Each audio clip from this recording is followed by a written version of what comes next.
Hello, welcome to Objective 12, Factor by Grouping. So, factor by grouping, we're going to look for pairs of terms that have a common factor. Because sometimes whenever you look at all the terms, you can't find a common factor among all of them. But whenever you take a look at them and you group them together a specific way, you're able then to do a factor by grouping. So let's take an example. We have 6xy plus 9y minus 10x plus 15. Well, if you take a look at that, you can't find any greatest common factor that's going to come out of each of the terms. But if we grouped them together, maybe we would be able to find something. So if we take a look at this 6xy and 9y, oh, I see some commonality there. So I'm going to make that my first grouping. And then 10x plus 15, well, 5 will go into both 10 and 15. So let's make that our second grouping. So now what you want to do is once you have your groupings defined and together, you want to find the greatest common factor from each of them. So we have here 6xy and 9y. So let's take our numerical values of 6 and 9. Again, using the prime factorization table, 6 equals 3 times 2, 9 equals 3 times 3. Well, we have a 3 in common here and a 3 in common in the 9, so our greatest common factor is a 3. Well, we have x, we don't have any x in the 9, so we can't use x in our greatest common factor, but we do have a y and a y, both to the first power, so we would have y as well. So if you have two y's, then that would be our greatest common factor of y to the 1. So our greatest common factor here that we would have, that we would be able to take out of the first grouping, is 3y. If we take that out, we're left with 3 times 2 equals 6.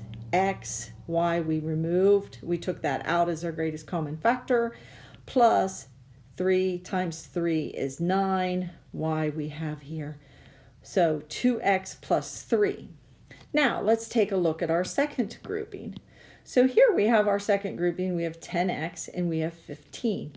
Again, using our prime table, we have 5 times 2 and 15 equals 5 times 3. Well, if we take a look at that, once we get them down to prime numbers, we have 5 here and we have a 5 here. So our greatest common factor for 10 and 15 is going to be 5. And we have an x with the 10x, but we don't have any x. So our greatest common factor for the second grouping will be 5. So now if we want to take out 5, we have 2x plus 5 times 3 is 15. 2x plus 3. So now we take a look at these and we say, oh, do we have anything else that we can take out of each of them? Well, we do. What do we have in common here? We have 2x plus 3 and 2x plus 3. So we can take out the 2x plus 3, and what are we left with? We're left with 3y here and a minus 5 here. So then times 3y minus 5. And that's how you would be able then to take this long equation and simplify it down by factoring with grouping to 2x plus 3 times 3x minus 5. So let's take a look at another example that you could have. Let's say you have a squared plus 10ab plus 25b squared minus c squared. Well, if you were asked for this to factor by grouping, how would you group this together? Well, let's take a look at it. Here we have an A in the first one, we have an A in the second one, and a B. Here we have a B, and then we have a C. Well, we can't really pair them up into twos. Oh, but look at this one, a squared plus 10ab plus 25b squared. Well, that kind of looks a little familiar to something, so let's group that off. And then let's think about that. Well, if you remember your special products formulas, that we learned about in an earlier objective, that may be able to help us, because we know that if we have x plus y, that's going to equal x squared plus 2xy plus y squared. Well, this takes on the same look as a squared plus 10ab plus 25b. So if we take a look at that, we're like, oh, well, that surely does. We have x plus y squared. I didn't put my squared there, so I'm doing that now because that kind of makes a difference.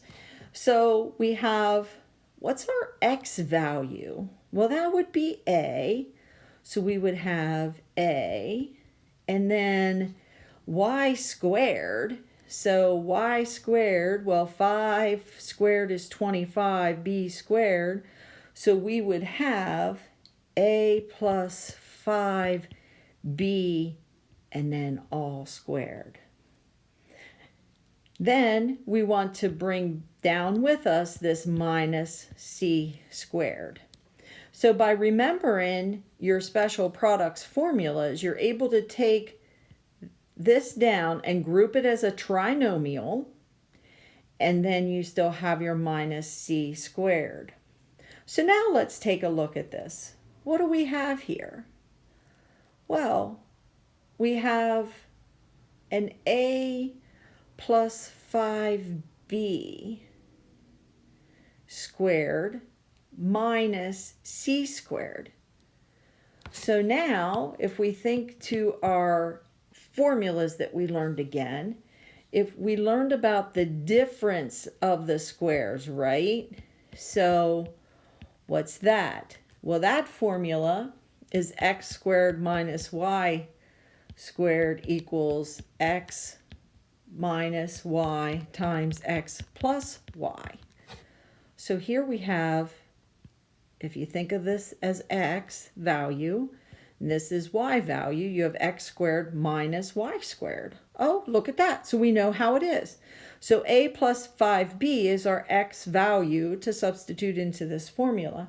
So you would have a plus 5, let me get the 5 right there, plus 5b minus c times a plus 5b plus c, according to your formula. And that's how it is then simplified for that example. So that example was a great example because we used our special products and then we used our difference of the squares in order to break it down into a grouping. Now, if we have one more example here that we can go through, we can have p squared plus p minus q squared. So sometimes maybe you have to regroup things because they're not going to just be very identifiable the way that they are. So if we take a look at this, we can say, I have difference of the squares again, perhaps, right? So I have p squared minus q squared. So that takes care of those, plus p minus q. Well, if you take p squared minus q squared, we know, same as up here, we have difference of the squares. So let's group those together, and then we'll group the p minus the q together.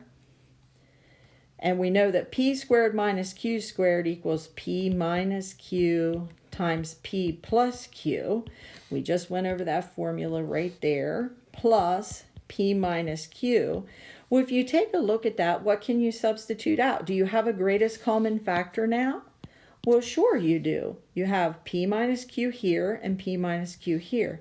So if we factor p minus q out, we're left with p plus q. And if we factor a p minus q out of p minus q, we're left with a 1 plus 1.